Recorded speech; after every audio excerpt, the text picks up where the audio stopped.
ایک ایسی حقیقت جو آپ کی سوچ بدل دے گی۔ جس کی فکر دنیا کی ہو اس کی زندگی کیوں بگڑ جاتی ہے، اور جس کی فکر آخرت ہو وہ کیسے سکون پا لیتا ہے۔ السلام علیکم ورحمۃ اللہ وبرکاتہ۔ پیارے اسلامی بھائیوں اور بہنوں، آج کا ہمارا موضوع ہے فکر آخرت کی فضیلت۔ ایک ایسا موضوع جو انسان کی پوری زندگی کا رخ بدل دیتا ہے۔ انسان کی سوچ ہی اس کی زندگی کا رخ متعین کرتی ہے۔ اگر کسی کی سوچ صرف دنیا تک محدود ہو جائے تو اس کی ساری محنت، ساری دوڑ دھوپ اور سارا سکون بھی اسی دنیا کے گرد گھومتا رہتا ہے۔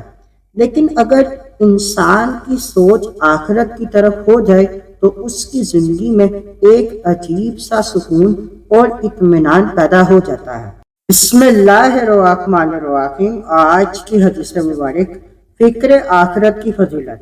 سنن ابن ماجہ حدیث نمبر 4105۔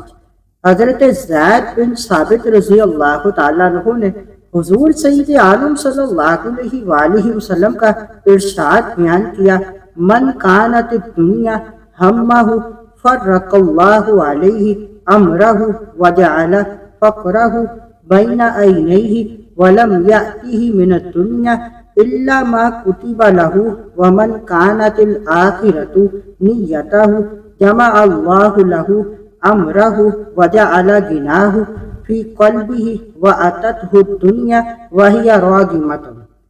جس شخص کو صرف دنیا حاصل کرنے کی فکر ہو، اللہ تعالیٰ اس کے معاملات کو منتشر کر دیتا ہے۔ اس کی محتاجی اس کی آنکھوں کے سامنے کر دیتا ہے، اور اسے دنیا میں سے صرف اتنا ہی ملتا ہے جتنا اس کے نصیب میں ہو۔ اور جو شخص آخرت کی نیت رکھتا ہو، اللہ تعالیٰ اس کے معاملات کو درست فرما دیتا ہے، اس کے دل میں استغنا یعنی بے نیازی پیدا کر دیتا ہے، اور دنیا اس کے پاس ذلیل ہو کر آتی ہے۔ جو شخص ہر وقت دنیا کے فائدے، نقصان، مال و دولت اور شہرت کے پیچھے بھاگتا ہے، اس کے دل میں ہمیشہ بے چینی رہتی ہے، اسے کبھی سکون نصیب نہیں ہوتا، کیونکہ اس کی خواہشات کبھی پوری نہیں ہوتی۔ ایک خواہش پوری ہو جاتی ہے تو دوسری جنم لے لیتی ہے، اور یوں انسان ایک نہ ختم ہونے والی دوڑ میں لگا رہتا ہے۔ اس کے برعکس وہ شخص جو اپنی زندگی کا اصل مقصد آخرت کو بنا لیتا ہے، اس کے دل میں ایک عجیب سا سکون آ جاتا ہے۔ وہ جانتا ہے کہ اصل کامیابی اس دنیا کی نہیں بلکہ اگلی زندگی کی کامیابی ہے۔ اسی سوچ کی وجہ سے وہ حلال طریقے سے محنت کرتا ہے، دوسروں کے حقوق کا خیال رکھتا ہے، اور ہر کام میں اللہ تعالیٰ کی رضا کو مقدم رکھتا ہے۔ فکر آخرت انسان کے دل سے لالچ کو کم کرتی ہے اور قناعت پیدا کرتی ہے۔ ایسا شخص دنیا کے پیچھے اندھا ہو کر نہیں بھاگتا بلکہ اپنی ضرورت کے مطابق محنت کرتا ہے اور باقی معاملہ اللہ تعالیٰ پر چھوڑ دیتا ہے۔ یہی وہ کیفیت ہے جو انسان کو حقیقی سکون عطا کرتی ہے۔ آج کے دور میں ہم دیکھتے ہیں کہ زیادہ تر پریشانیاں اسی وجہ سے ہیں کہ انسان نے آخرت کو بلا دیا ہے۔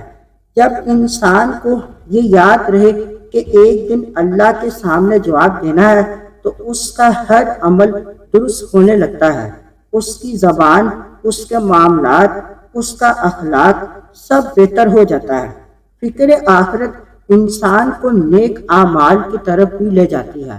وہ نماز میں سستی نہیں کرتا، دوسروں کے ساتھ حسن سلوک کرتا ہے، جھوٹ اور دھوکہ دہی سے بچتا ہے، اور اپنی زندگی کو ایک صاف اور خوبصورت راستہ دیتا ہے۔ اصل کامیابی یہی ہے کہ انسان دنیا میں رہتے ہوئے آخرت کو نہ بھولے، دنیا کو ہاتھ میں رکھے مگر دل میں نہ بسائے، اور آخرت کو اپنے دل کا مقصد بنا لے۔